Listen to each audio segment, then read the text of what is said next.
The harsh LED lights of the pharmacy hummed overhead like restless spirits, bathing everything in a clinical white glow that made my exhaustion feel bone-deep. I stood frozen in the family planning aisle at midnight on a Thursday, staring at rows of pregnancy tests as if my gaze alone could change reality. My fingers shook as I reached for the mid-range box, the one with reassuring pastel packaging that promised accurate results in 2 minutes. 2 minutes to confirm what my body had been announcing for weeks. The constant nausea, the tender breasts that made even my softest bra uncomfortable, the bone-crushing fatigue that felt like moving through quicksand every morning, and the missed period I desperately tried to blame on stress from the separation. Welcome to Floxy's Shifter Romance Tales. Please subscribe to my channel, like, and tell me where you are watching from in the comment section. I appreciate you. Adrian had moved out 7 weeks ago. 7 weeks after he'd stood in our living room, the space we'd furnished together from estate sales across Chicago, and told me he was leaving, that she'd reached out. Caroline, his high school sweetheart, the ghost I'd never known, haunted our marriage until it was too late. I never got over her, he'd said, his tone so measured it felt rehearsed. She contacted me 4 months ago. We've been meeting. I can't live a lie anymore. 4 months. He'd been orchestrating his exit for 4 months while I'd been planning our 7th anniversary celebration at that bed and breakfast in Door County. I pressed the test box against my chest, the edges digging into my palms through my worn pea coat, the same coat from my graduate school days because I'd spent our money on creating a home while Adrian spent it on, apparently, rekindling old romances. The pharmacist barely glanced up as she scanned the test. Maybe 21, with silver rings on every finger and headphones dangling around her neck. She probably witnessed hundreds of women like me weekly, desperate, solitary, purchasing answers they dreaded receiving. 1847, she mumbled.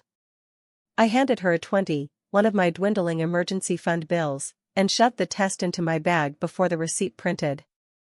The bell chimed as I pushed into the December cold, wind immediately slicing through my inadequate coat and stinging my eyes. Or perhaps those were tears I'd finally permitted myself. The streets of Lincoln Park were unusually quiet, the evening theater crowds dispersed hours ago. My one-bedroom apartment was 14 blocks away, but I couldn't force myself home yet. Home meant taking the test. Home meant confronting the possibility that I carried the child of a man who discarded me like I was disposable. My feet carried me toward Lincoln Park automatically, perhaps foolish to walk through a park alone near 1 in the morning, but some part of me had stopped caring. What worse could the universe possibly inflict? The park was nearly deserted, just scattered figures on benches and distant sounds of someone playing harmonica. I found my usual bench, the one facing the pond, where I'd been coming nightly since Adrian left, because my apartment felt like a tomb of our failed relationship. I collapsed onto it, cold metal penetrating my jeans.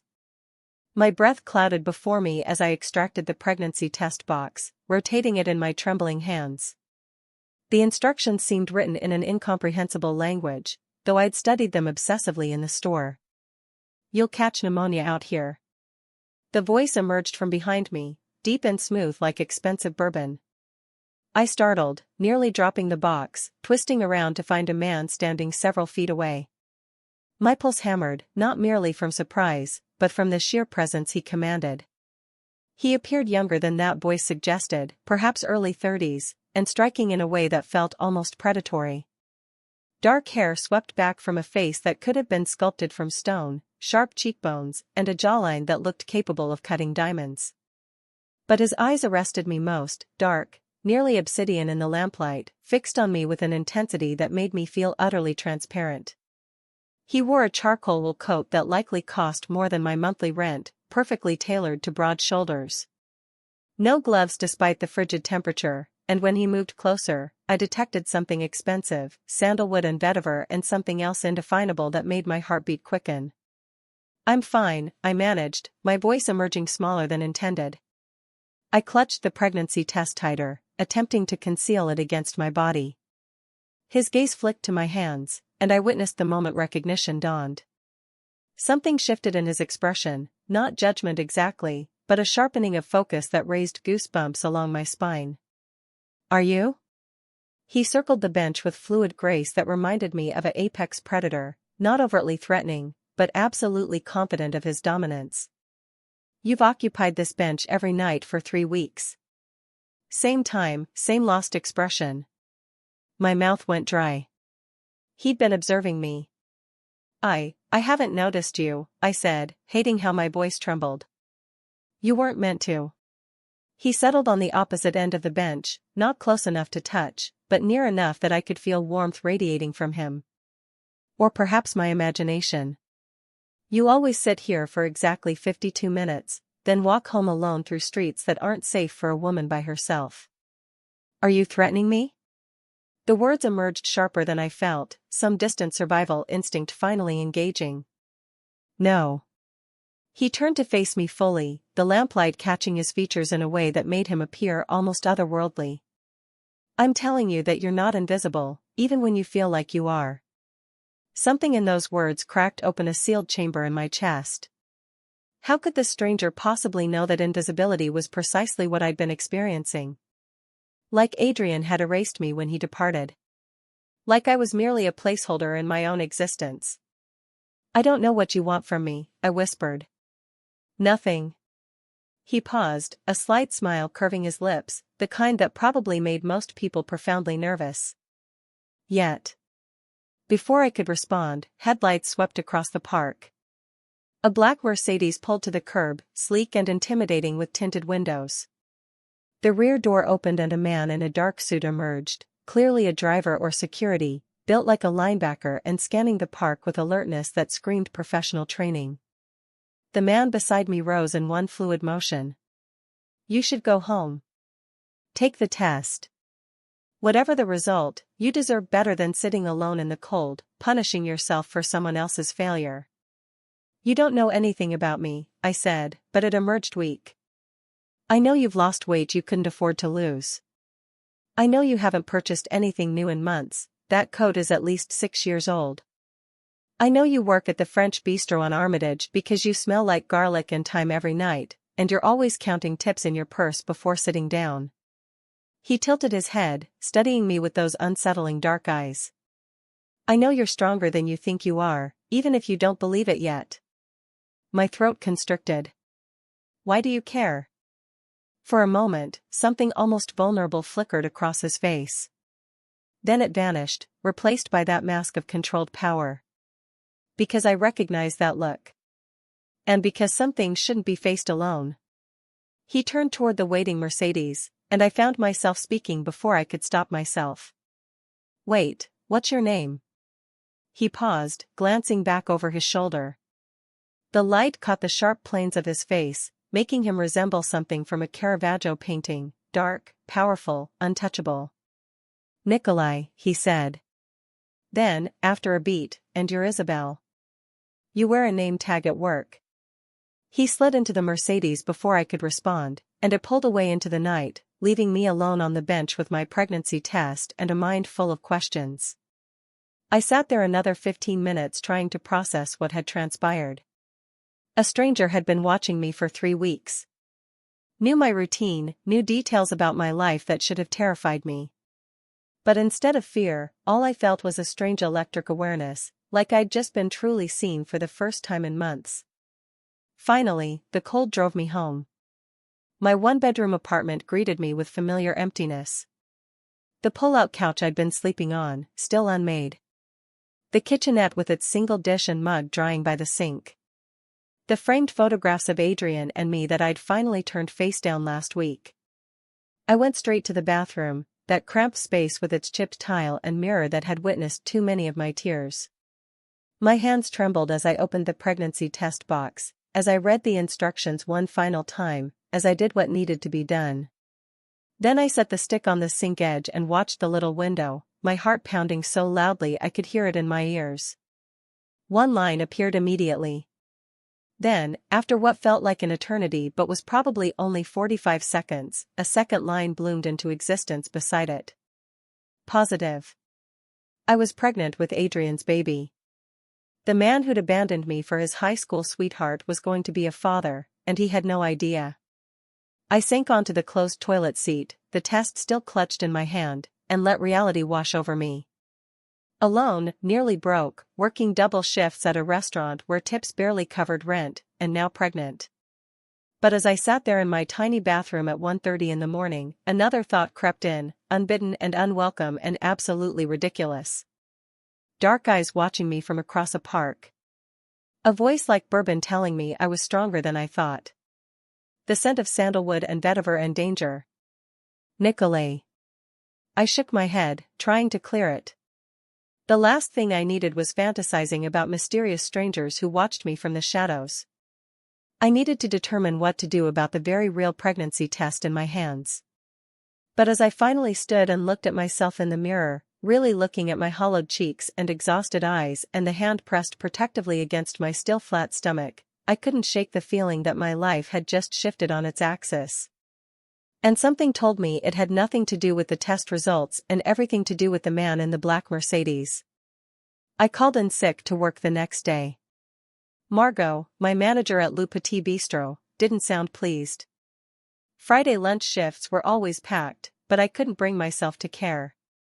I'd spent the entire night staring at the ceiling, the positive pregnancy test sitting on my nightstand like an accusation. By the time weak December sunlight filtered through my single window, I'd made exactly 0 decisions about anything. The knock on my door at 10:15 made me jump so violently I spilled the ginger tea I'd been nursing. I wasn't expecting anyone. My mail carrier never came this early, and I'd successfully avoided everyone I knew since the separation. I shuffled to the door in my oversized sleep shirt, one of Adrian's old university shirts I should have discarded but couldn't quite bring myself to, and peered through the peephole. A woman stood in the hallway. Tall, elegant, probably mid-40s, wearing a charcoal gray suit that screamed wealth and authority. Her dark hair was pulled into a sleek chignon, and she held a large shopping bag with handles that looked like they came from somewhere obscenely expensive. Isabel Morrison, her voice carried through the door, accented, Russian, maybe. I have a delivery for you. I didn't order anything, I called back, my hand on the deadbolt but not opening it. It's from Mr. Volkov. He insisted it be delivered this morning. My heart stuttered. Volkov, not Nikolai. He'd only given me his first name, but somehow I knew it was him. Had to be. Against every instinct screaming this was insane, I opened the door.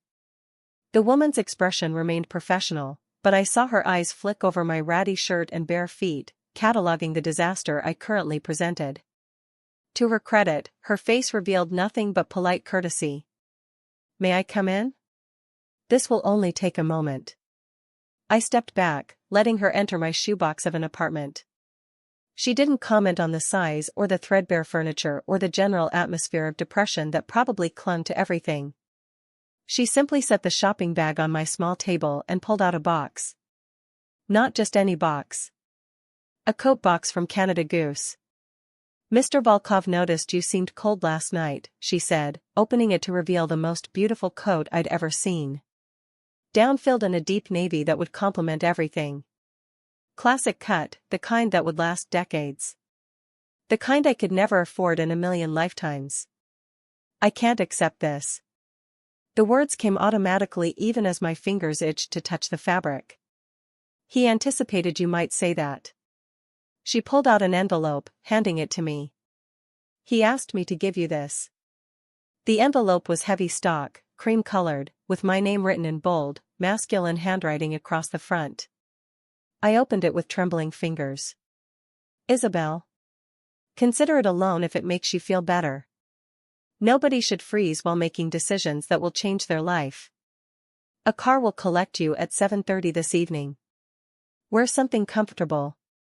We need to talk. N. The car. I looked up at the woman, who was already pulling more items from the bag. A bottle of prenatal vitamins, a gift certificate to a grocery store I actually shopped at loaded with $600, and a business card with a single phone number embossed in black. Mr. Volkov will send a car for you this evening, she confirmed, setting everything on my table with practiced efficiency. The driver will wait as long as necessary, but he hopes you'll accept. I don't even know who he is. For the first time, something that might have been sympathy crossed her face. Mr. Volkov is someone who doesn't make offers lightly. Whatever his interest in you, I can promise it's genuine.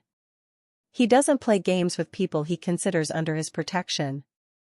His protection? I shook my head. We just met last night. He doesn't owe me anything. Nevertheless. She moved toward the door, her heels clicking on my cheap linoleum. The car will be here at 7:30. What you do with that information is entirely your choice, Miss Morrison. She left before I could form another protest, the door clicking shut with a finality that felt significant. I stood in my apartment, staring at the coat box and the vitamins and the gift certificate, my mind spinning. This was insane. You don't accept expensive gifts from strangers. You don't get in cars with men you don't know, no matter how intense their eyes or how much they claim to understand your pain. But as I lifted the coat from its box, feeling the weight of quality in my hands, breathing in that scent of newness, something in me cracked. When was the last time someone had noticed I was cold? When had Adrian ever paid attention to details like my threadbare coat or the weight I'd lost or the sadness I carried like a second skin? I hung the coat in my closet, telling myself I'd return it. Then I forced myself to eat something, crackers and ginger ale, the only things that didn't revolt my stomach. I took one of the prenatal vitamins. I sat on my bed and stared at that business card for an hour. At 7 o'clock, I stood in front of my closet trying to determine what something comfortable meant when meeting a mysterious stranger who'd been watching you and apparently had enough money to casually spend $1,000 on someone he'd spoken to for 5 minutes. I settled on my only pair of dark jeans that still fit and a soft gray sweater that didn't have any stains. The new coat went on last, and I couldn't help noticing how it transformed everything. Suddenly, I didn't look quite so much like a woman falling apart. The knock came at exactly 7:30. The same linebacker of a man from last night stood in my hallway, but this time I could see him clearly. Mid-40s, with a scar bisecting his left eyebrow and eyes that had witnessed things most people couldn't imagine. He wore a black suit that barely contained his frame, and when he spoke, his voice was gravel and concrete. Miss Morrison, I'm Victor. I'll be driving you this evening. Where are we going? I asked, not moving from my doorway. Mr. Volkov has reserved a table at his restaurant. He thought you might be more comfortable somewhere public for your first real conversation. Something about that eased a fraction of my anxiety. Public meant safe. Publicity meant I could leave if things became strange. Okay, I heard myself say. Let me just grab my purse. The Mercedes was even more impressive up close. The interior smelled like leather and something else, gun oil, maybe, though I couldn't fathom why I thought that. Victor opened the back door for me, and I slid into seats that probably cost more than my monthly rent. We drove through Chicago in silence. I watched the city blur past tinted windows, my hands twisted in my lap. The new coat felt like armor, or perhaps a costume for whatever role I was about to play. We pulled up before a restaurant in River North that I'd walked past countless times but never dreamed of entering. Nocturne. No sign outside, just a simple brass plaque beside a heavy wooden door. The kind of establishment where you needed reservations months in advance and a bank account with multiple zeros. Victor opened my door, and suddenly Nikolai was there, emerging from the restaurant's entrance like he'd been waiting. He wore all black tonight, slacks and a fitted shirt with sleeves rolled to his forearms, revealing tanned skin and what appeared to be the edge of a tattoo on his left wrist. His hair was slightly disheveled, like he'd run his hands through it, and those dark eyes locked onto me with an intensity that stole my breath. Isabel. My name on his lips sent a shiver down my spine that had nothing to do with the cold. Thank you for coming. I'm not sure I had much choice, I said, attempting to sound braver than I felt. Your assistant was very persuasive. A slight smile curved his mouth. Katya has that effect. But you always had a choice. You could have thrown everything in the trash and ignored the car. The vitamins were a nice touch, I admitted. How did you know? The same way I knew about the coat and the weight loss. He offered me his arm, a surprisingly old-fashioned gesture. I pay attention. I hesitated only a moment before taking it. His arm was solid beneath my hand, radiating warmth through the expensive fabric of his shirt. He led me into the restaurant, and I tried not to gape. The interior was stunning. Dark wood and soft lighting, with actual birch trees growing in massive planters throughout the space. White tablecloths and crystal glasses, and a kind of quiet elegance that made me acutely aware of my Target jeans and second-hand sweater. But Nikolai didn't seem to notice or care. He guided me past the hostess stand. The woman behind it immediately straightened when she saw him, murmuring Mr. Volkov with something that resembled reverence and fear, and toward a private section at the back. Our table was tucked into an alcove, separated from the main dining room by a wall of glass and trailing ivy. Private but visible. Intimate but safe. Another man stood nearby, younger than Victor but with the same alert awareness. Security, I realized. Nikolai had security watching while we ate. Is this necessary? I gestured vaguely to the guard. Always. He pulled out my chair, waiting until I sat before taking his own seat across from me. I don't take chances with things that matter. I'm not a thing that matters. You don't even know me. Don't I? He leaned back, studying me with those unsettling eyes. Isabel Morrison, 29 years old, separated 7 weeks ago from Adrian Chen, who left you for his high school girlfriend. You work at Le Petit Bistro, usually lunch and dinner shifts, and you send money every month to your father in Milwaukee. You have a master's degree in art history from Northwestern that you've never used because you got married instead. You read on your breaks, contemporary fiction usually, nothing too heavy. And you've been sitting on that bench in Lincoln Park every night trying to figure out who you are without him. My heart hammered against my ribs. You can't just investigate people.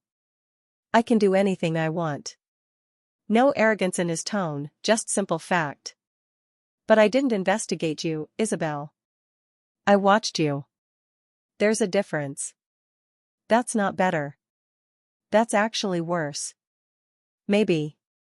He signaled a waiter who appeared instantly. But I'm not going to apologize for noticing you when everyone else in your life has made you feel invisible. The waiter poured water and disappeared before I could process that statement. Before I could determine how the stranger had managed to place his finger exactly on the wound Adrian had left. Why? The question emerged raw. Why notice me? Why the coat and the vitamins and this? I gestured to the restaurant. What do you want? Nikolai was quiet for a long moment, his fingers drumming once against the white tablecloth. Then he leaned forward, his eyes never leaving mine.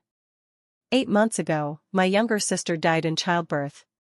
The baby survived, my niece, Anya, but Katerina didn't make it. His voice remained steady, but I saw something flicker in those dark eyes. Pain, carefully controlled. The father disappeared the moment he discovered she was pregnant. Vanished before we could make him take responsibility. My throat tightened. I'm so sorry. We found him eventually. Something cold entered his expression. He learned that you don't abandon a Volkov and walk away unscathed.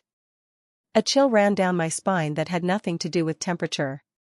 The way he said it, so matter of fact, made clear that whatever happened to that man hadn't been pleasant. Last night, I saw you sitting alone with a pregnancy test, looking like the world had ended, he continued. And all I could think was that somewhere there's a man who did this to you and walked away. Just like the coward who abandoned my sister. Adrian didn't know, I said quickly. I only found out last night. Does that matter? His gaze intensified. He left you broke and alone. If you tell him about the baby, what do you think will happen? Will he come back? Support you? Or will he make you feel like even more of an inconvenience? I looked down at my hands, blinking back sudden tears because he was right. Adrian wouldn't come back. He'd probably offer to pay for an abortion, then return to Caroline, relieved to have dodged a bullet. I haven't decided what I'm doing yet, I whispered. That's your choice. Only yours. Nikolai's voice softened slightly. But whatever you decide, you shouldn't have to face it alone. You shouldn't have to work yourself to exhaustion at a restaurant while dealing with morning sickness. You shouldn't have to worry about rent or food or prenatal care. You're offering to help me. It wasn't a question. I'm offering you protection. Why? Because of your sister? Partly. He paused, something shifting in his expression, something almost vulnerable beneath all that controlled power. And partly because when I saw you on that bench, looking so lost and alone, something in me recognized something in you. Like calling to like. We're nothing alike, I protested. I gestured at him, at the restaurant, at the obvious wealth and power he commanded. And I'm nobody. You're someone who survived being thrown away by a person who should have cherished you. You're someone who gets up every morning and goes to work even when everything hurts. You're someone who's stronger than they know. His eyes held mine. That's not nobody, Isabel. That's a survivor. The waiter returned then, setting down plates I didn't remember ordering. Fresh pasta with truffle cream, the scent making my stomach growl despite the nausea that had been my constant companion. Eat, Nikolai said gently. You need it. I picked up my fork, my hand still trembling slightly. If I accept your help, and I'm not saying I am, what would that look like? An apartment. Somewhere safe, comfortable. Nothing you have to share with ghosts of your marriage. Medical care, the best doctors, whatever you need. Money so you can quit that restaurant job and actually rest. Security. He said that last word with particular weight. Nobody will hurt you or make you feel small ever again. That's too much. I can't accept all that from a stranger. Then get to know me. The slight smile returned. I'm not a complete stranger anymore, am I? You know my name. You know about my sister. You know I own this restaurant and several others. You know I have security because my business requires it. What business? I asked, though part of me wasn't sure I wanted to know. His smile widened slightly. Import-export. Family business. Very lucrative, very demanding. It was a non-answer, and we both knew it. But something in his eyes told me that pushing for details right now would end this conversation. I need time, I said instead. To think. This is all, it's a lot. Of course. He gestured to my plate. For now, just eat. Let yourself have one evening where you're warm and fed and not alone. Everything else can wait. So I ate, and it was the best food I'd had in months. We talked about safer things, books we'd read, places we'd traveled, the neighborhood and how it had changed. He was surprisingly easy to talk to once we moved past the intensity of his initial offer. But I couldn't stop thinking about his words. Protection. Security. Someone who won't let you face this alone. When Victor drove me home 2 hours later, my head was spinning. Nikolai had walked me to the car, his hand resting briefly on my lower back, a touch that burned through the new coat and sweater straight into my skin. Think about it, he'd said. But don't take too long. You're already too thin, and winter's only getting colder. Now I stood in my apartment, the coat still wrapped around me, staring at a business card with a single phone number. One call could change everything. One call could trap me in a situation I didn't understand with a man who might be dangerous. But as I pressed my hand against my stomach, feeling nothing yet but knowing life was growing there, I couldn't shake the thought that maybe being trapped in a gilded cage was better than drowning alone in the dark. I lasted 4 days before I called the number. 4 days of dragging myself through double shifts at Le Petit Bistro, where the smell of cocoa vin made me so nauseous I had to keep running to the bathroom. 4 days of Margot giving me increasingly pointed looks, clearly aware something was wrong. 4 days of lying awake in my one-bedroom apartment, listening to my neighbor's television through thin walls and watching my savings account dwindle with every passing hour. On Tuesday night, I came home to find an eviction notice taped to my door. Adrian had been paying half the rent before the separation. I'd thought I could manage alone if I picked up extra shifts, but I'd been wrong. the landlord wanted 3 months back rent by the end of the week, or I was out. I sat on my bed, still unmade because what was the point, and stared at that business card until the numbers blurred. Then I picked up my phone and dialed before I could talk myself out of it. He answered on the second ring. Isabel. Not a question. Like he'd been waiting for my call, his phone programmed with my number even though I'd never given it to him. I need help. The words tasted like ash in my mouth. You were right. I can't do this alone. Silence on the other end, but I could hear him breathing. Then, where are you? Home. My apartment. I just got an eviction notice. Pack a bag. Essentials only. Victor will be there in 15 minutes. Wait, I didn't mean 15 minutes, Isabel. Anything you can't carry, we'll send someone for tomorrow. His voice was firm but not unkind. You're not spending another night in that place. He hung up before I could argue. I stood there for a moment, phone still pressed to my ear, wondering what I'd just done. Then reality crashed over me. I'd just accepted help from a man I barely knew. A man with security guards and vague answers about his business. A man who'd been watching me from shadows for weeks. But I was out of options. And something in Nikolai's voice when he talked about his sister, the pain beneath that controlled exterior, made me believe he understood what it felt like to be desperate. I packed quickly. Clothes, toiletries, my laptop, the few books I couldn't bear to leave behind. The framed photo of my father from before his stroke. Everything fit into 2 duffel bags and my backpack. A pathetic summary of 29 years of life. I was sitting on the edge of my bed, bags at my feet, when the knock came. Victor stood in the hallway, his expression carefully neutral as he took in the eviction notice still taped to my door. Ready, Miss Morrison? Is this insane? I asked him. Be honest with me. Something that might have been sympathy flickered across his scarred face. Mr. Volkov doesn't make promises he doesn't keep. If he said he'll protect you, he will. With his life if necessary. Why would he do that for someone he doesn't know? You'll have to ask him that yourself. Victor picked up my bags like they weighed nothing. But I've worked for him for 9 years. I've never seen him take an interest in anyone the way he has with you. That should have been reassuring. Instead, it made my pulse quicken with something that felt dangerously close to anticipation.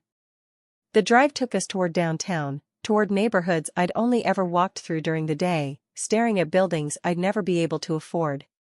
Victor pulled up before a sleek high-rise in Streeterville, all glass and steel and doormen in uniforms. This is where Nikolai lives? I asked, staring up at the building. One of his properties. Victor opened my door. He keeps several residences for security reasons. This one is his favorite. The lobby was all marble and modern art, with a concierge desk manned by someone who clearly recognized Victor immediately. We bypassed the regular elevators for a private one in the back, one that required a key card to access. The elevator opened directly into a penthouse apartment.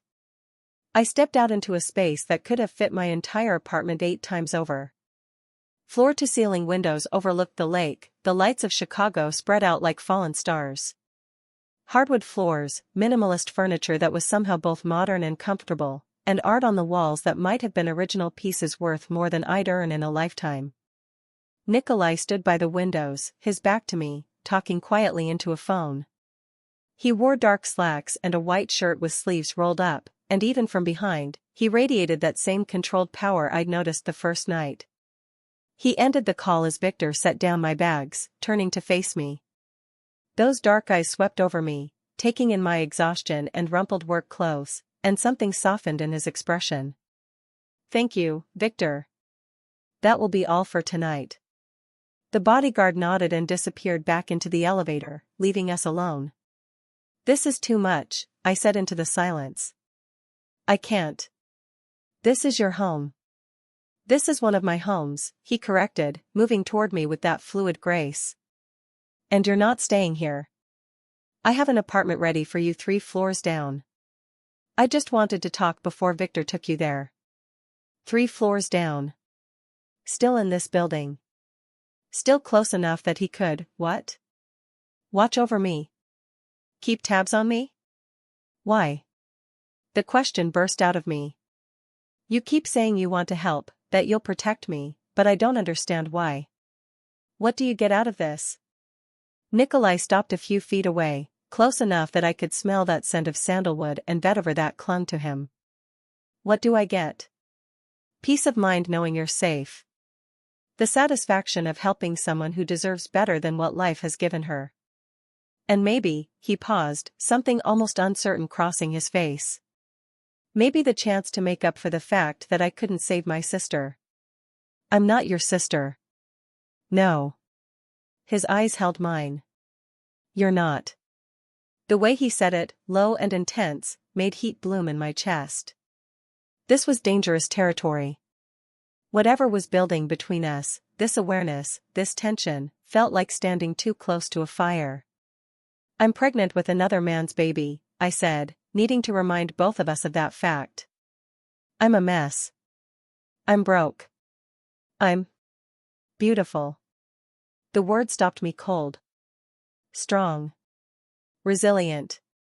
Everything you don't see when you look in the mirror. You don't know me, I whispered, but it came out weak. Then let me.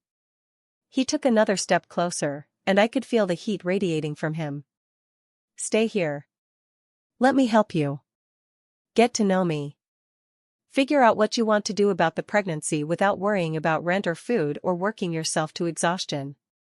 And if you decide to keep it, the baby, then I'll make sure you both have everything you need.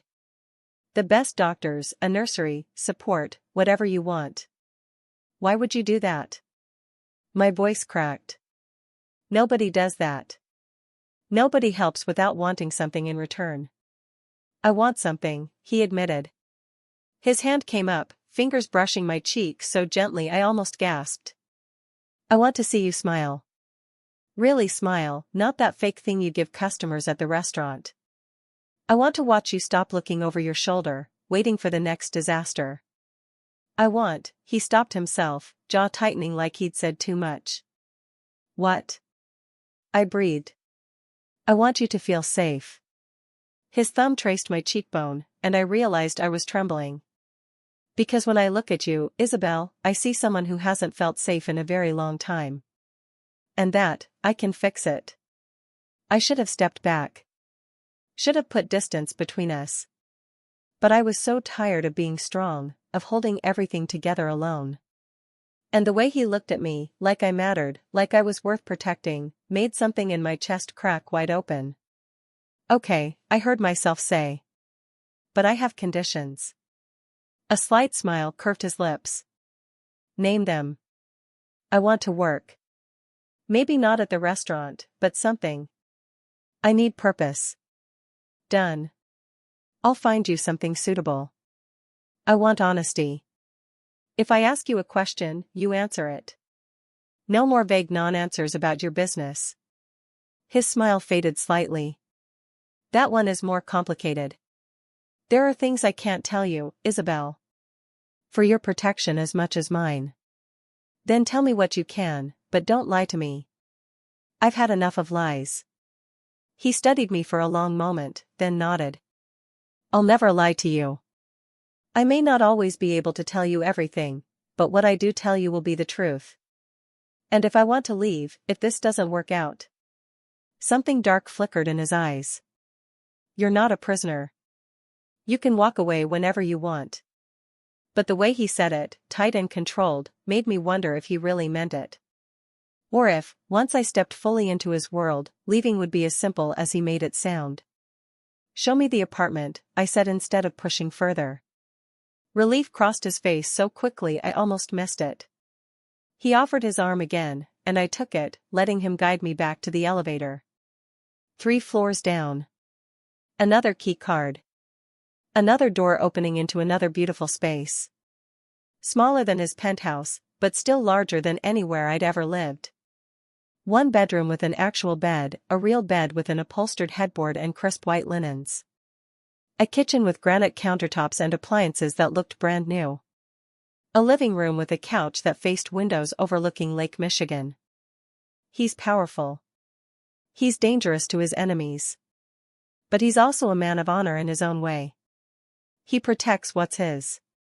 She leaned forward. And whether you realize it yet or not, Isabel, he's decided you're his to protect. Before I could process that statement, my new phone buzzed. Nikolai, Victor is waiting downstairs. Don't be nervous about the appointment. Dr. Walsh is excellent. I changed into one of the new outfits, dark jeans and a soft cream sweater that actually fit properly, and took the elevator down. Victor waited by the black Mercedes, opening the door as I approached. The doctor's office was in a medical building near Northwestern Memorial, the kind of place where the waiting room had fresh orchids and the magazines were current. Dr. Walsh was in her 40s with kind eyes and a calm demeanor that immediately put me at ease. Mr. Volkov spoke very highly of you, she said after the initial examination confirmed what I already knew. I was approximately 9 weeks pregnant. Everything looked normal. He was quite insistent that you receive the best care possible. He called you personally? He did. He also settled your account in full, including all prenatal visits and the delivery. She smiled at whatever expression crossed my face. He clearly cares about your well-being.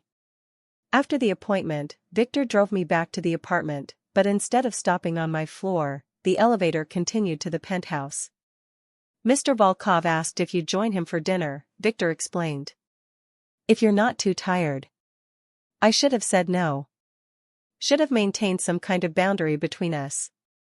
But I found myself nodding, smoothing down my sweater nervously as the elevator doors opened. Nikolai stood in his kitchen, actually cooking. He'd changed from whatever he'd worn to his meetings into dark jeans and a black Henley, his hair slightly disheveled like he'd been running his hands through it. He looked younger like this, more approachable, though no less dangerous. How did it go? He asked, not looking up from whatever he was stirring on the stove. Good. Dr. Walsh is nice. She said everything looks normal. Good. He finally turned to face me, and the intensity in his eyes made my breath catch. Are you hungry? I'm making stroganoff. You cook? A slight smile. My mother taught me before she died. She said a man who can't feed himself is pathetic. I moved closer, watching him work. His movements were precise, controlled, the same way he did everything else. Did Dr. Walsh tell you the details, or is patient confidentiality a thing? She told me you're healthy, the baby is healthy, and you're due in early July. That's all I needed to know. He added cream to the pan, and the scent made my mouth water despite the lingering nausea. Unless you want to share more. I haven't decided what I'm doing yet, I admitted. About keeping it. I know. He turned down the heat, then moved to the counter where wine glasses waited. He poured one, then hesitated, looking at me. Water for you? Please. We sat at his dining table overlooking the lake, and the stroganoff was perfect, rich and savory without being overwhelming. We ate in comfortable silence for a while before Nikolai spoke. I need to tell you something. Adrian knows where you are. My fork clattered against my plate. What? How? He went to your apartment looking for you. Saw the eviction notice. He's called you 23 times on your old phone. Nikolai's jaw was tight. Victor had someone watching your old building. We knew he'd show up eventually. Why would he be looking for me? My heart was hammered. He left me. He doesn't get to.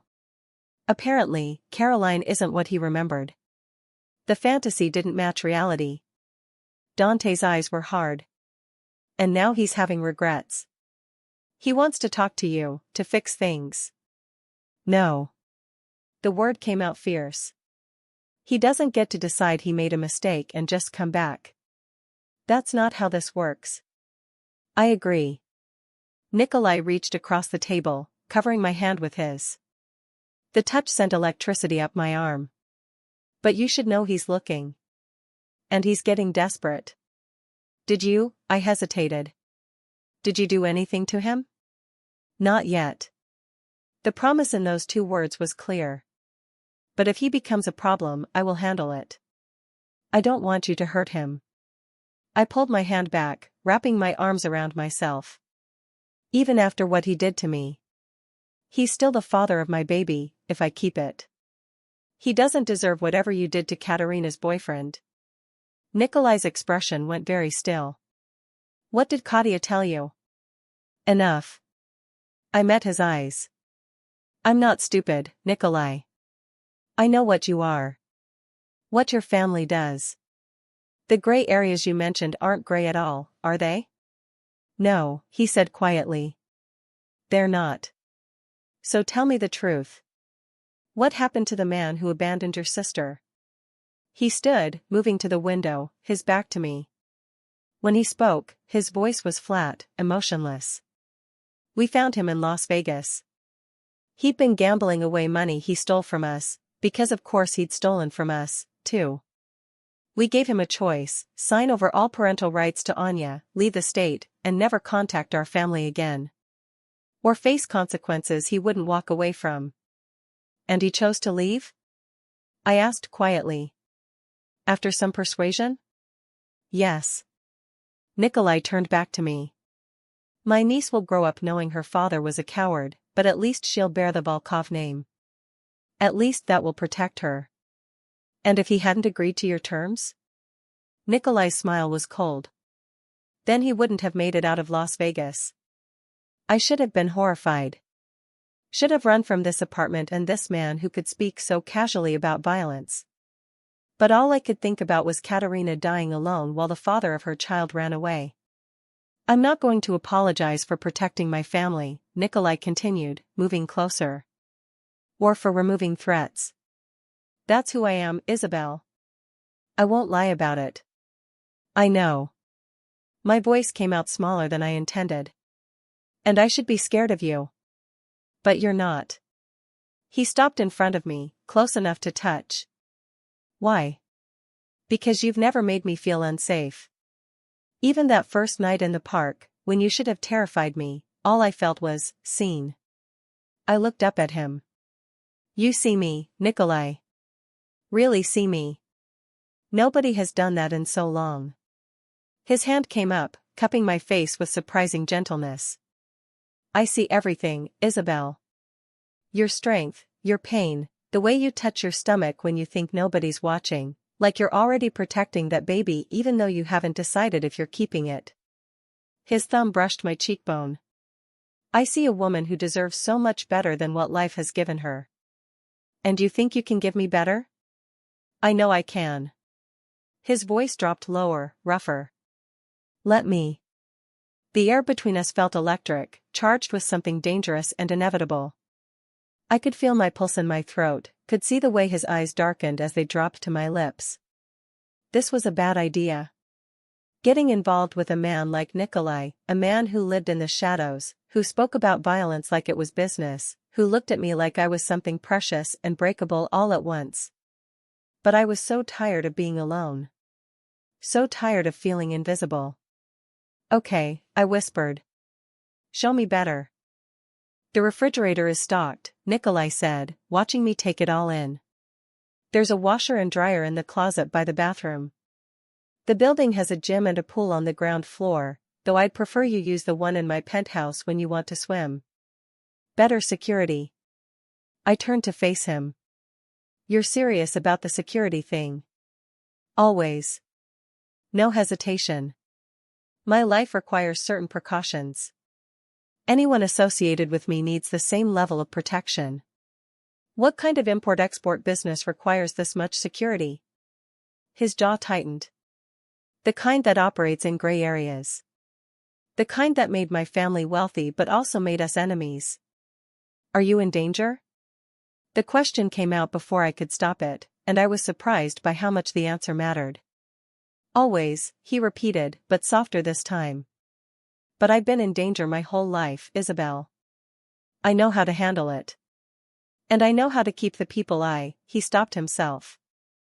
The people under my protection are safe.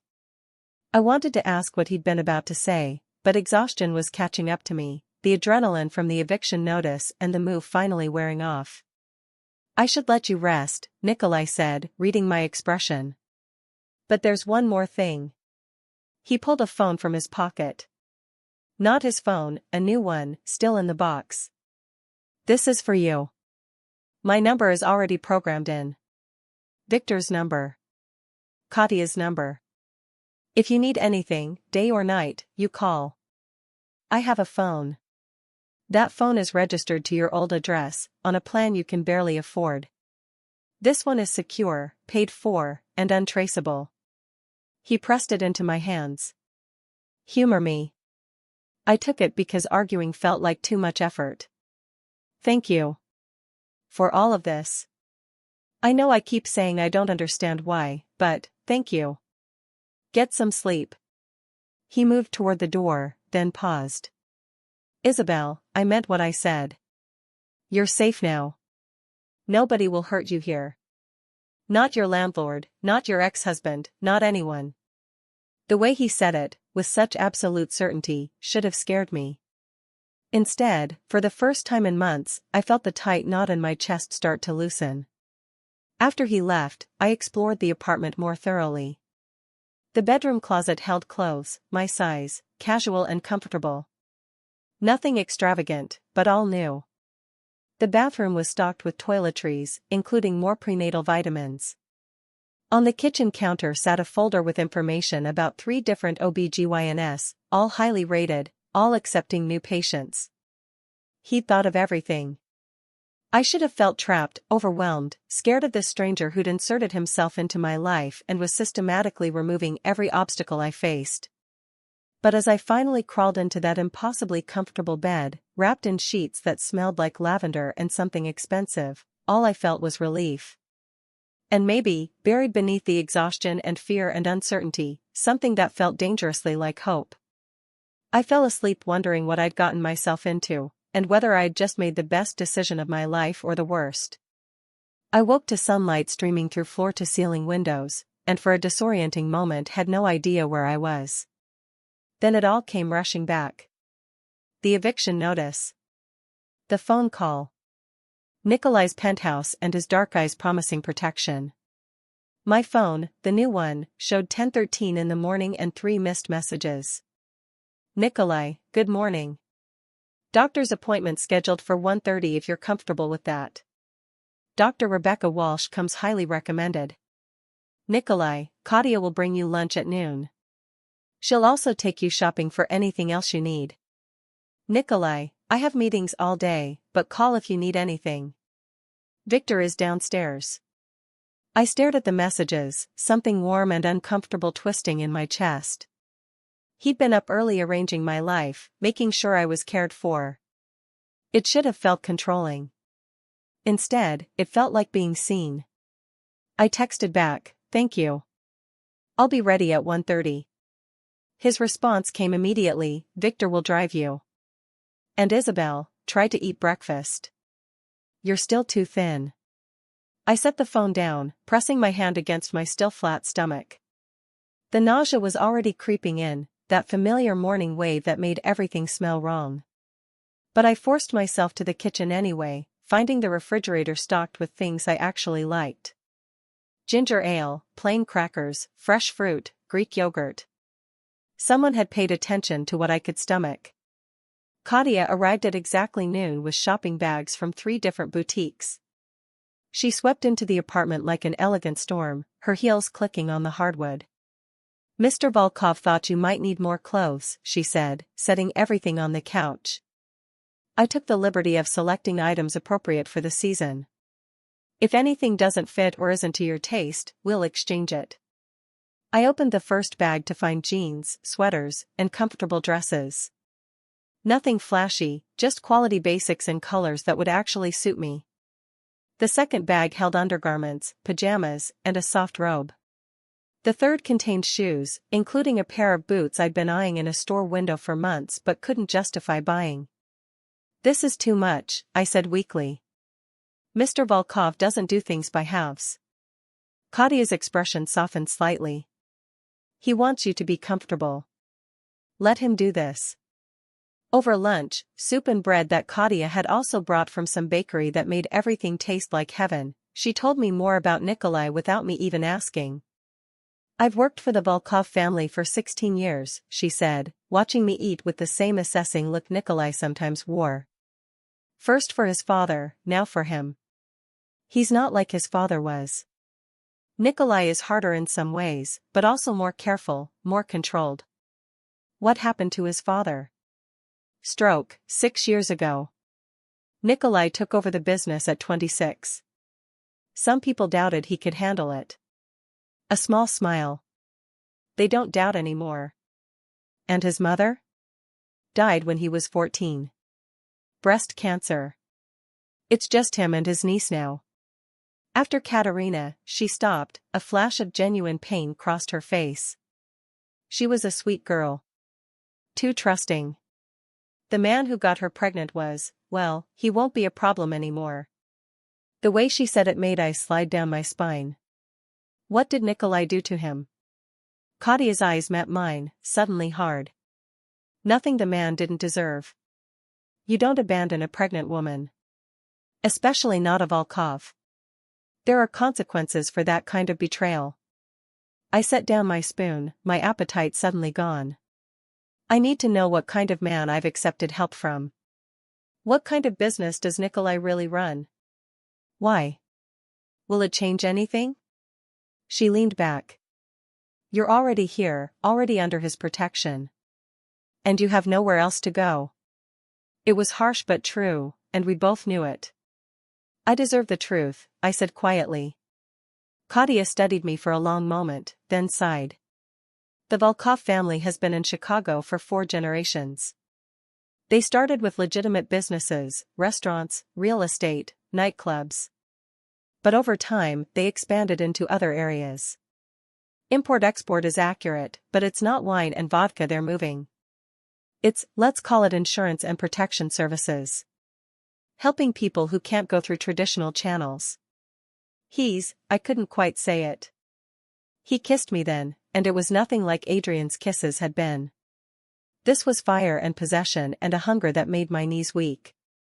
His hand tangled in my hair while the other wrapped around my waist, pulling me against him until I could feel the heat of his body through our clothes. I kissed him back, pouring months of loneliness and fear and desperate need into it. His answering groan vibrated through me, and when he finally pulled back, we were both breathing hard. I've wanted to do that since the first night, he admitted, his forehead resting against mine. Sitting there looking so lost. All I could think about was taking away your pain. You can't take it all away. Watch me. And in that moment, with his arms around me and the city lights spread out behind him, I almost believed he could. I almost believed that Nikolai Volkov, dangerous, powerful, obsessive Nikolai, could actually keep me safe from everything that had broken me. I just didn't realize yet that the biggest danger might be falling for him. 3 weeks passed in a blur of doctor's appointments, quiet dinners in Nikolai's penthouse, and slowly learning to breathe again. He was true to his word about everything. Katia found me a job doing remote grant writing for one of the nonprofits Nikolai had connections with, flexible hours, decent pay, work I could do from the apartment. The nausea started to ease as I entered my second trimester, replaced by a constant hunger that Nikolai seemed to take personal joy in satisfying. And Nikolai was everywhere and nowhere all at once. Some nights he'd cook for me, teaching me his mother's recipes while telling stories about growing up in a world I couldn't quite imagine. Other nights he'd disappear for hours, returning with shadows in his eyes and tension in his jaw that told me his business had required his particular brand of attention. I didn't ask questions. Maybe I should have, but I was too comfortable in the cocoon he'd built around me. It was a Monday afternoon when everything changed. I was working on my laptop in the living room, wrapped in the cashmere throw Nikolai had bought when he noticed I was always cold, when someone knocked on my door. Not the elevator, the actual apartment door. I checked the peephole and froze. Adrian. He looked terrible. Unshaven, hair unkempt, dark circles under his eyes. Nothing like the polished man who'd left me for his high school sweetheart. Isabel, please, he called through the door. I know you're in there. I just want to talk. My hand hovered over the doorknob. Part of me, the part that had loved him for 6 years, wanted to open it, wanted to hear what he had to say. But I thought about Nikolai's warning. About Caroline not living up to Adrian's fantasy. About him only coming back because his perfect reunion hadn't worked out. Go away, Marcus. Please. 5 minutes. That's all I'm asking. His voice cracked. I made a mistake, Isabel. The biggest mistake of my life. Caroline and it's not what I thought it would be. She's not, you're the one I should have fought for. Something that might have been pain flickered in my chest, but it was distant now, muted, like a bruise that had mostly healed. You don't get to do this, I said through the door. You don't get to leave me with nothing, let me struggle and suffer alone, and then decide you made a mistake when it's convenient for you. I know. God, I know. But please, let me make it right. Let me. The elevator dinged. I turned to see Nikolai step out, and the expression on his face made my blood run cold. Fury, barely leashed, radiating from him like heat. Victor was right behind him, along with another man I didn't recognize, younger, with ice blue eyes and a scar running down his neck. You need to leave, Nikolai said, his voice soft and deadly. Now. Adrian's eyes widened when he saw Nikolai, then narrowed when he took in the expensive clothes, the obvious authority, the way I instinctively moved closer to him. Who the hell are you? Adrian demanded. Isabel, what's going on? Whose apartment is this? That's none of your concern, Nikolai said before I could answer. He moved to stand between us, blocking Adrian's view of me. You were told not to contact her. You were told to stay away. Told by who? You? Adrian's voice rose. Isabel, are you with him?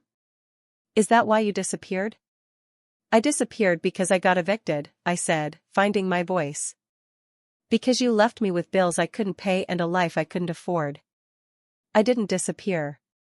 I survived. By shacking up with some sugar daddy? Adrian's face twisted with something ugly. God, Isabel, I thought you had more self-respect than that. Nikolai moved so fast I didn't see it coming. One moment he was standing still, the next his hand was wrapped around Adrian's throat, slamming him against the hallway wall with a force that made me gasp.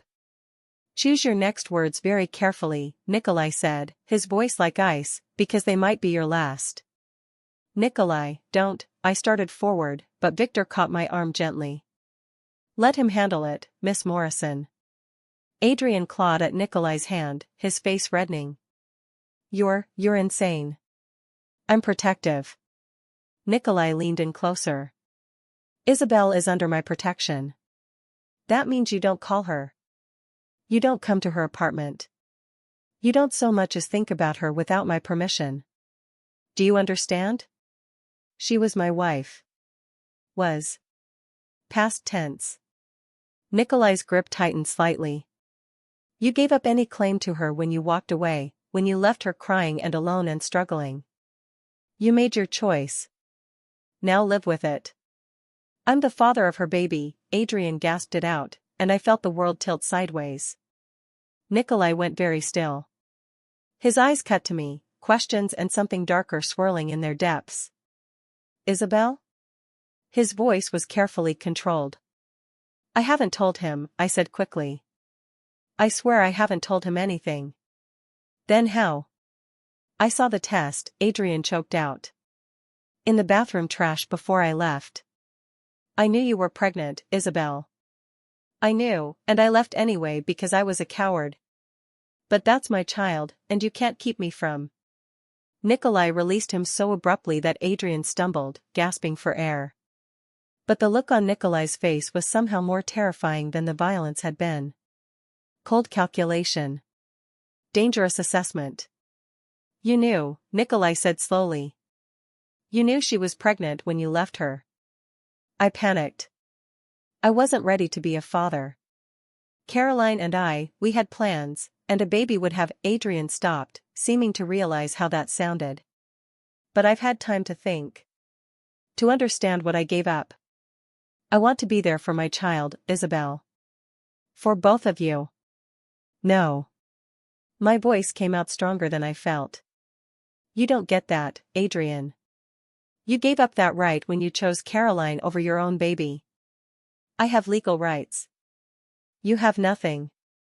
Nikolai's voice cut through Adrian's protests like a blade. Because if you pursue this, if you try to claim any rights to Isabel or that child, I will make your life a living hell. I will destroy your credit, your career, any chance you have at a normal life. You will wish you'd never heard the name Volkov. Adrian's face went white. You're Nikolai Volkov.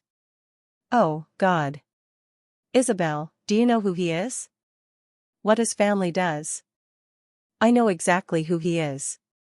I moved to stand beside Nikolai, and his arm immediately came around my waist. Possessive. Protective.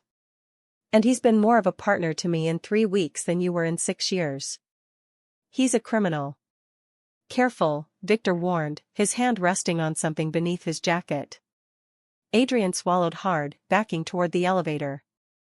This isn't over. That's my baby, Isabel.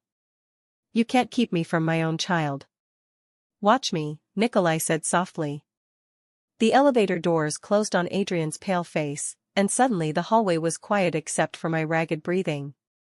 Inside, Nikolai said, guiding me back into the apartment.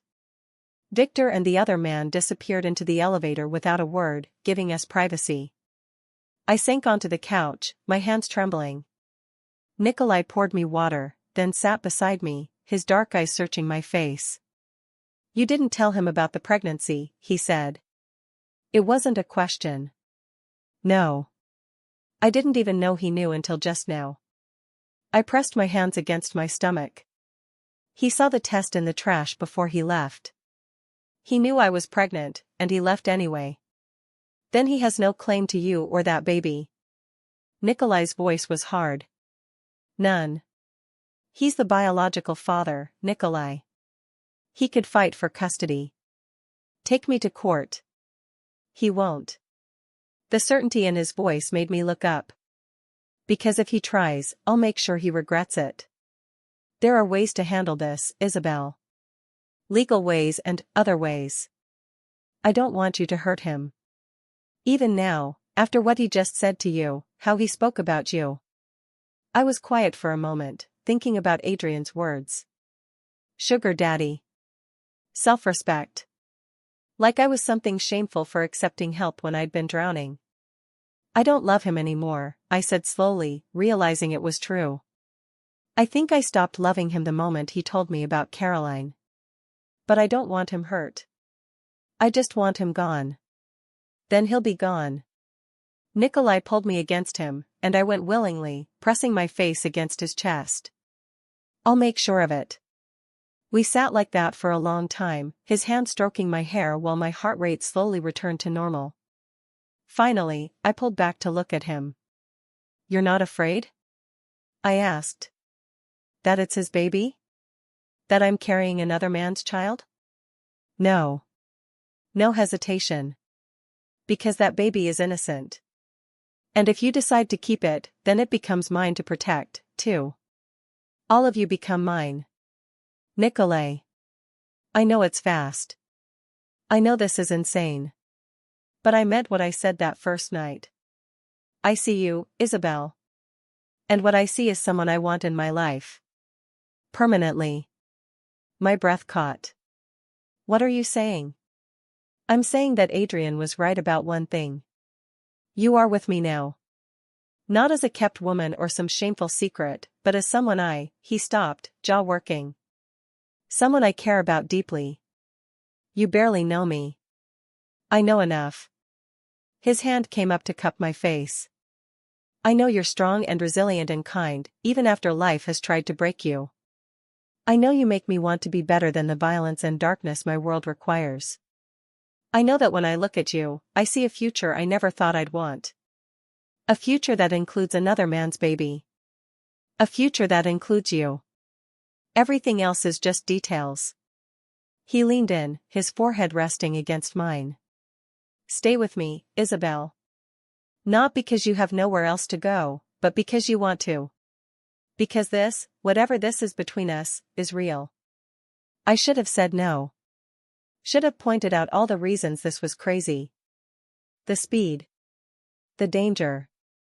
The fact that I was pregnant with my ex-husband's baby while falling for a man who operated in the shadows. But when Nikolai kissed me, slow and deep and full of promise, all those logical reasons scattered like leaves in the wind. The nursery was painted a soft dove gray with white trim, sunlight streaming through windows that overlooked Lake Michigan. Nikolai stood in the doorway, watching me rock our daughter, because she was ours now, legally and in every way that mattered, while she nursed contentedly. Anya Rose Volkov, named for Nikolai's niece and born 4 weeks ago with a full head of dark hair and lungs that could wake the entire building. Adrian had signed away his parental rights 3 months before she was born. Nikolai's lawyers had been very persuasive, and whatever they'd offered him, or threatened him with, had been enough to make him disappear completely. The birth certificate listed Nikolai as her father. The adoption papers were already filed. She's finally settling down, I said softly as Anya's eyes started to drift closed. I think she might actually sleep for more than 20 minutes this time. Nikolai moved into the room, his expression soft in a way it only ever was with me and the baby. He pressed a kiss to my hair, then to Anya's forehead, his large hand cradling her tiny head with infinite gentleness. You're both so beautiful, he murmured. My girls. I looked up at him, this dangerous man who'd inserted himself into my life when I was at my lowest, who'd built a fortress around me and refused to let me fall, who loved another man's child like she was his own blood. I love you, I said, meaning it with everything I had. I know I don't say it enough, but I do. Completely. His eyes darkened with emotion. I loved you from that first night. Sitting alone in the cold, looking so lost. I wanted to fix everything for you. I wanted to make you mine. You did fix everything. You saved me. No. He cupped my face with his free hand, his thumb brushing my cheekbone. You saved yourself, Isabel. I just gave you a safe place to land. Anya made a small sound, completely asleep now, her perfect rosebud mouth slack. I stood carefully, laying her in the crib Nikolai had assembled himself, refusing to let anyone else touch it, wanting to make sure every bolt was secure. He wrapped his arms around me from behind as we stood watching her sleep, and I leaned back against his solid warmth. Are you happy? He asked quietly. Deliriously. I turned in his arms to face him. After everything with Adrian, I never thought I'd find this. Find you. You weren't supposed to find me. I was supposed to find you. A slight smile curved his lips. Best stalking I ever did. Still creepy when you put it that way. You weren't complaining last night when I pressed my hand over his mouth, laughing softly. Anya is right there. He kissed my palm, then pulled me closer. Marry me. I froze. What? Marry me, Isabel. Make this official. Give Anya both our names legally. Let me wake up to you every morning and fall asleep with you every night for the rest of our lives. His eyes searched mine. Say yes. My heart hammered against my ribs. We'd never talked about marriage, both of us still too aware of how fast we'd moved, how unconventional this all was. But standing in the nursery we'd built together, with our daughter sleeping peacefully nearby and this man who'd become my everything looking at me like I hung the moon, there was only one answer. Yes. I reached up to kiss him. Yes, Nikolai. I'll marry you. His smile transformed his face, making him look younger, lighter, like some of the darkness he carried had finally eased. He kissed me deeply, pouring everything he felt into it, and I kissed him back with equal fervor. When we finally pulled apart, both breathing hard, Anya let out a tiny snore from her crib. Nikolai laughed, actually laughed, the sound rare and precious. Our daughter has impeccable timing. Our daughter. I tested the words, loving how they felt. I like the sound of that. Good, because you're both stuck with me now. He pulled me toward the door, his hand warm in mine. Let her sleep. I want to show you the ring I've been hiding for the last 6 weeks, waiting for the right moment to ask. 6 weeks? I followed him to our bedroom. The penthouse had become home for all of us. You've been planning this? I've been planning this since the moment you said you'd stay. He led me to his nightstand and pulled out a small velvet box. I wanted to wait until after Anya was born, until you'd had time to adjust to everything. But watching you with her these past few weeks, I couldn't wait any longer. The ring inside took my breath away. A simple platinum band with an emerald-cut diamond, elegant and timeless. Nothing flashy, nothing that screamed wealth. Just beautiful. It was my mother's, Nikolai said quietly. The only piece of her jewelry I kept. I want you to have it. Tears pricked my eyes as he slid it onto my finger. A perfect fit, like it had been made for me. I promise I'll take care of you, he continued, his voice rough with emotion. Both of you. For the rest of my life. You'll never be alone or scared or invisible again. You'll never doubt that you're loved, that you matter, that you're the most important things in my world. I know. I cupped his face, this beautiful, dangerous man who'd saved me in every way that mattered. I've known since that first night when you told me I was stronger than I thought. You saw me, Nikolai. Really saw me. And you've been seeing me every day since. He kissed me again, and this time there was no interruption. This time we had all the time in the world. Later, as we lay tangled together in sheets that smelled like us, like home, I thought about everything that had led me here.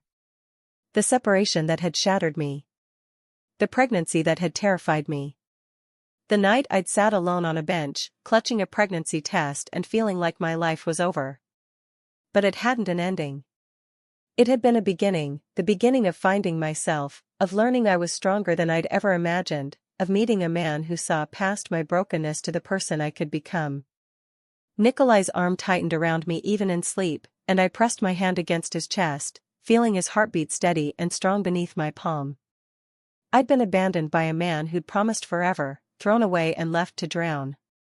But I'd been found by someone who made me his world, who taught me that protection could feel like love, and that sometimes the most dangerous men have the gentlest hearts. As I drifted off to sleep, Anya's soft breathing audible through the baby monitor on the nightstand, I realized something profound. Sometimes you have to lose everything to find out what you're really worth. Sometimes you have to be broken to discover you were never fragile to begin with. And sometimes, when you're at your lowest, sitting alone in the dark convinced you're invisible, that's exactly when someone sees you for the first time. The gallery opening was everything I'd dreamed of when I'd been studying art history at Northwestern, back when the future seemed full of possibilities I'd never actually pursue. Now, standing in the center of the converted warehouse space in West Loop, surrounded by the contemporary pieces I'd helped curate, I could hardly believe this was my life. Mommy, look. Anya's voice rang out across the gallery, her little feet pattering on the polished concrete floor. At 3 years old, she was fearless and precocious, with Nikolai's dark eyes and my stubborn determination. She pointed at a massive abstract canvas, all swirls of blue and silver. It looks like the lake when Daddy takes us on the boat. It does, doesn't it? I crouched down to her level, straightening the collar of her velvet dress. Very observant, sweetheart. She has your eye, Nikolai said, appearing beside us with 2 champagne flutes, one for me, one for him, though mine was actually sparkling cider. His other hand rested protectively on my lower back, the platinum wedding band on his finger catching the gallery lights. We'd married in a small ceremony 18 months ago, just family and close friends. Katya had cried. Victor had smiled. And I'd never felt more certain of anything in my life. She has your appreciation for beauty, I countered, taking the glass from him. You're the one who spends hours showing her paintings at the Art Institute. Guilty. He grinned, then scooped Anya into his arms, making her squeal with delight. But she also has your intelligence and your heart. Best of both worlds. I watched them together, my heart so full it almost hurt. Nikolai had legally adopted Anya 6 months after we married. Adrian had never contacted us again. Rumor had it he'd moved to Portland with Caroline, though that relationship had apparently imploded as well. I didn't think about him much anymore. That life, that pain, felt like it had happened to someone else. Mrs. Volkov? A young woman in gallery blacks approached, tablet in hand. The journalist from Chicago Magazine is here for your interview. Should I bring her to your office? Mrs. Volkov still gave me a small thrill every time I heard it. Give me 5 minutes, I said, then turned to Nikolai. Can you? I've got her. He adjusted Anya on his hip. We'll go look at the sculpture garden. Take your time. I watched them walk away, Nikolai pointing out different pieces to our daughter, explaining concepts in ways she could understand. 3 years ago, I'd been sitting on a park bench in the freezing cold, pregnant and alone and convinced my life was over. Now I was married to a man who loved me fiercely, raising a daughter who brought us joy every single day, and running the contemporary art program for the Volkov Foundation, the charitable organization Nikolai had established 2 years ago to support emerging artists and at-risk youth. The business, the real business, the one that operated in those gray areas, still existed. I wasn't naive about that. But Nikolai had been gradually transitioning toward more legitimate ventures, using his resources and connections to build something that didn't require quite so much security, quite so many shadows. For her, he'd told me once, nodding toward Anya's nursery. I want her to grow up knowing exactly what her father does. I want to be able to tell her the truth about everything. The interview went well. The journalist was particularly interested in the Foundation's mission to provide opportunities for artists who'd faced hardship, poverty, abuse, incarceration. People who've been counted out, I explained, who need someone to believe in them, to give them a chance to prove what they're capable of. It wasn't lost on me that I was describing my own experience, though in a different context. After the journalist left, I found Nikolai and Anya in the sculpture garden, sitting on a bench, not unlike the one where we'd first met. Anya was nestled against his chest, nearly asleep despite the early hour and the excitement around her. She crashed, Nikolai said softly as I approached. Too much stimulation. Or just comfortable with her daddy. I sat beside them, and Nikolai's arm came around my shoulders, pulling me close. We sat like that for a while, watching gallery patrons move through the space, the 3 of us in our own little bubble. Do you ever think about that night? Nikolai asked suddenly. In the park? All the time, I admitted. I was so lost. So convinced I had nothing left. You had everything. His voice was fierce. You just couldn't see it yet. I see it now. I looked up at him, at this man who'd been willing to be patient, to be persistent, to see value in me when I couldn't see it in myself. I see all of it. And I'm grateful every single day that you were stalking me. He laughed quietly, careful not to wake Anya. Still creepy when you put it that way. Still true. I leaned into him, breathing in that familiar scent of sandalwood and vetiver. Thank you for not giving up on me. For seeing me when I was invisible. You were never invisible, Isabel. Not to me. He pressed a kiss to my temple. You were always exactly what I needed, even before I knew I needed it. What's that? Light, he said simply. In all my shadows. You and Anya, you're my light. I felt tears prick my eyes, the good kind, the kind that came from overwhelming happiness. And you're our shelter. Our safe place.